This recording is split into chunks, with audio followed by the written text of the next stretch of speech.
Hey, what's up guys, it's Chili Chief here and welcome back to another video. Now today I'm going to be showing you how to fix the PS3 controller clicking random buttons when you're using the left stick. So like you'll see here, it just does random stuff. You can't really use the controller while it's doing that. So the problem is the connector right here is just not being pushed up against the board, so it's detecting random inputs. So all you're going to need for this, screwdrivers, electrical tape or thick double-sided tape, and scissors. So what we're going to do is just take this thing apart.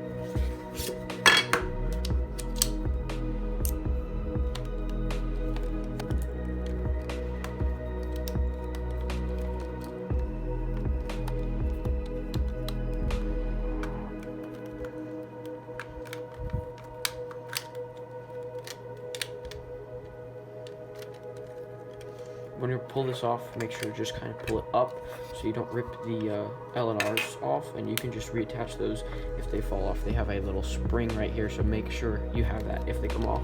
So I would detach the battery so we don't short out the board. Okay, so there's one screw at the bottom here.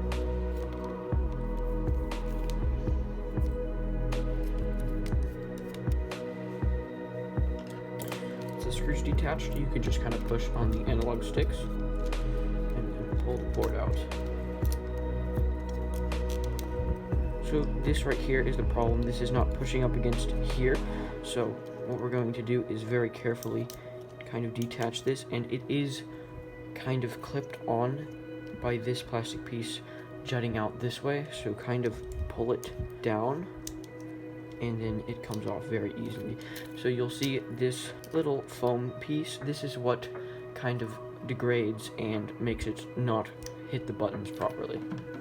So while you're here, if you have some alcohol, you can clean the connection and the connector right here, because this can have some problems if it's dirty. So just get any residue off of there. And now is where you're going to take some tape, and you're going to want to have it cut out to this size. So here, we're just going to put our tape in here, and this will kind of just push this to actually hit the board.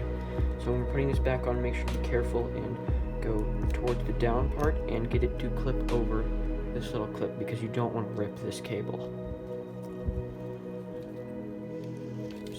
Just pop the board back in.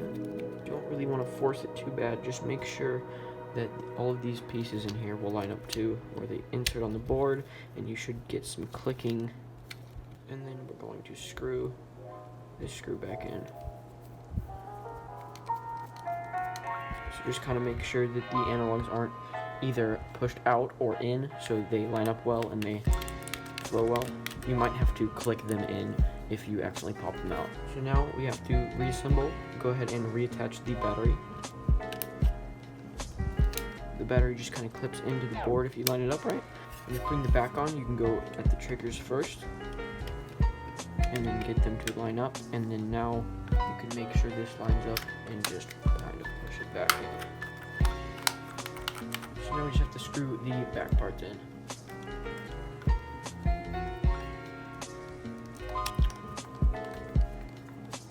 Right now I'm going to plug this in and test it. Okay, here is that same controller, and it was a problem when using the left stick, but as you can see, it is working fine. Thank you guys so much for watching. If this video helped you, make sure to hit that like button and let me know in the comments, and I will see you guys in the next video. Peace.